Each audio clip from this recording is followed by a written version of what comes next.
ابتدا ہے رب ذوالجلال کے بابرکت نام سے جو دلوں کے بید خوب جانتا ہے۔ دیکھتی آنکھوں سنتے کانوں بندہ ناچیز کا سلام پہنچے، چراغ سے چراغ یوں ہی جلتے ہیں۔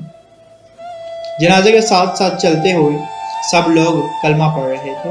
جنازہ گاہ بھی کچھ فاصلے پر تھا، تبھی مجھے اپنے ساتھ چلتے ہوئے شخص کی دھیمی مگر صاف آواز سنائی دی، یا اللہ اسے بے حساب اجر دینا، یا اللہ اسے بے حساب اجر دینا۔ وہ بار بار یہی بات دہرا رہا تھا۔ تدفین کے بعد میں نے اس سے پوچھا، مرحوم کا آپ کے ساتھ کیا رشتہ تھا؟ بولا، کچھ بھی نہیں، وہ میرا کوئی بھی نہیں تھا۔ مطلب؟ میں تھوڑا حیران ہو گیا۔ کہنے لگا، میں بہت غریب آدمی ہوں صاحب۔ کچھ عرصہ پہلے میری بیوی شدید بیمار تھی، اس کے آپریشن کے لیے لمبی چوڑی رقم کی ضرورت تھی جو میرے بس سے باہر تھی۔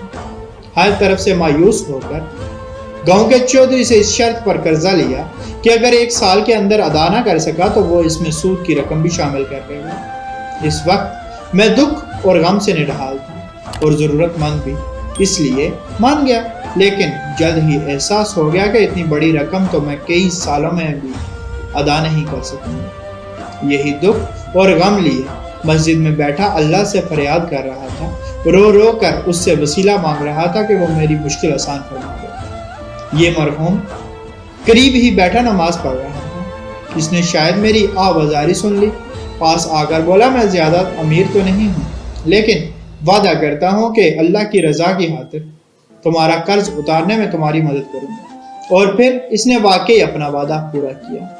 اللہ کا فرمان ہے صاحب کہ کسی کا قرض کا بوجھ اتارنے والے کو 18 گنا زیادہ ثواب ملے گا۔ تو میں اللہ سے دعا کر رہا تھا کہ اسے بغیر گنے بے حساب اجر عطا فرما۔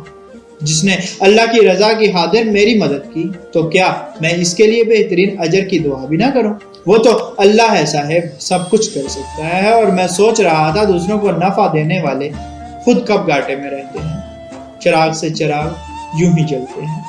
اللہ پاک سمجھ کی توفیق عطا فرمائے، اللہ پاک آسانیاں حاصل اور تقسیم کرنے کا شرف عطا فرمائے، آمین، جزاک اللہ۔